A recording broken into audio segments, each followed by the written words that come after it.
Hello, magandang araw. So, ang topic natin for today is under analytic geometry pa rin.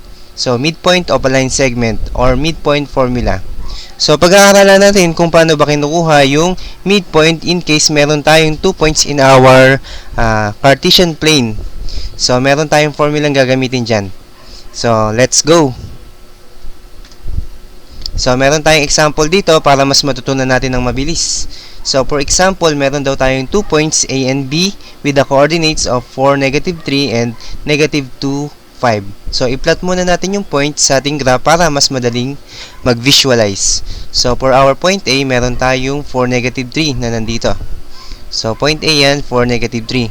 Then, for our second point, point B, -2, 5. So, nasa taas siya naman. Okay? So, after nyan, magguhit lang tayo ulit ng line para makabuo tayo ng line segment. Okay? So, from this line, kailangan daw nating malaman kung nasaan ba yung mid nyan or yung center. Okay? So, nandito yan. So, banda dito yung hinahanap nating point. So, para malaman natin yung exact location nya, kailangan natin siyang i-calculate. Okay? So, meron tayong formulang gagamitin dyan. Actually, madali lang naman yung formula kasi parang kukunin lang natin yung average ng x and y dito eh. So, ito yung formula nyo guys. So, midpoint is equal to x of 1 plus x of 2 divided by 2. So, yan yung para sa x-coordinate natin. And para naman sa y-coordinate, y of 2 plus y of 1 divided by 2. So, kung napansin nyo guys, parang kinukuha lang natin yung average. Okay? So, i-assign natin yung point 1 and point 2 dito sa A and B. So, point 1 natin is point A and point 2 natin si point B. So, pwede naman na nating pagbalik na rin yan. Kung gusto mong x of 1, y of 1 si point B, pwede rin. Kung gusto mo namang x of 2, y 2 si point A, pwede rin. Okay? So, now, meron na tayong formula. Ang susunod natin gagawin is magsasubstitute lang tayo ng values. Okay?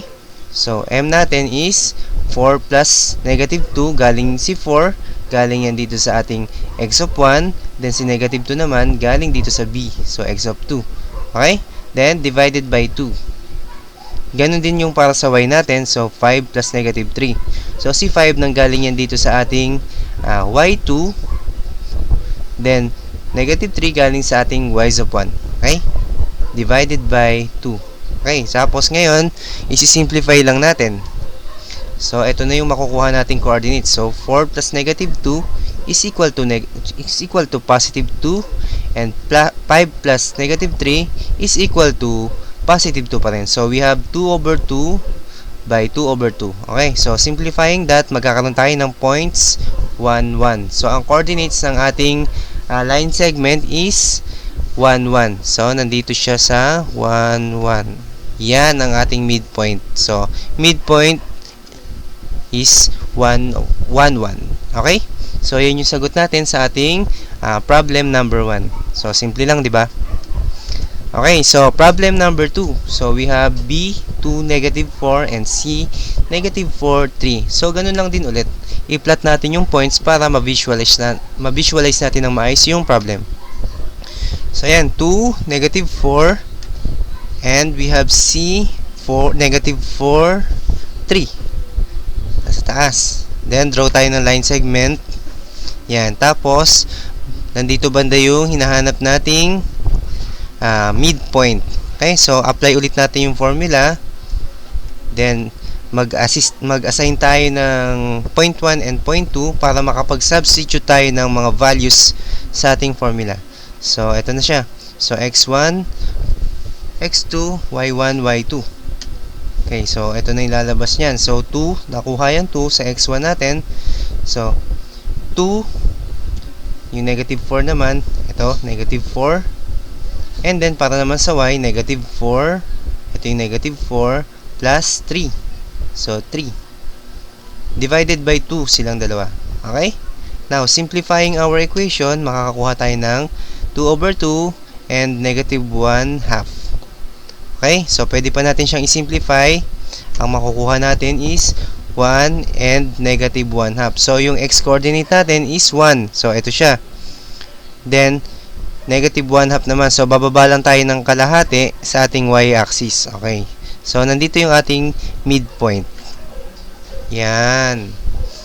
So, 1, negative 1 yung ating final answer para sa question number 2. So, di ba? Dali lang. Next naman, problem number 3, we have points D and E. So, point D, we have the coordinates 5, 5, and point E, negative 5, negative 5. So, dulot-dulo yung ating mga points. Yan. So, kitang-kita nyo naman. Hindi na kailangan magsalita. Kitang-kita yung midpoint kung saan na nakaturo. Yan yung maganda kapag dinodrawing mo yung graph. Mas madaling makita kung nasan yung sagot. So, makukompare mo siya sa yung calculation kung nagtutugma ba. Okay? So, para ka na rin may instant checking kapag meron kang graph. Now, i-compute na natin para masigurado. So, midpoint formula, then assign natin yung ating mga points. Point 1 and point 2. Now, substituting our values, we have, yan, 5. Yung 5 dito nanggaling sa x, and x2, x1 and x2. So, 5 plus negative 5. Okay? Then, para naman sa y, ganun din yung values niya, 5 and negative 5. So, 5 plus negative 5 is equal to 0 divided by 2. So, ganun din sa y, 5 plus negative 5, 0 over 2. So, 0 divided by 2 is equal to 0. So, ang midpoint natin is 0, 0. So, di ba? Kitang-kita. So, ma-check mo agad kung mali yung sagot mo. So, kapag nagkaroon ka ng coordinates na hindi pumunta dyan sa center na yan, so, alam mo nang mali. Okay? So, for our... May tricycle. Okay. So, for our problem number 4, iiwanan ko na to sa inyo. So, meron kayong pagpapracticean. Okay? So, we have 2 points F and G. So, points F and G, nandito siya. Yan. So, yan yung sagot pala. So, ito yung final answer kapag tapos yung masagutan. So, to verify your answer, ito yung kanyang sagot. Okay? So, yun lang yung lesson natin para sa midpoint formula. So, salamat sa inyong panonood and please subscribe.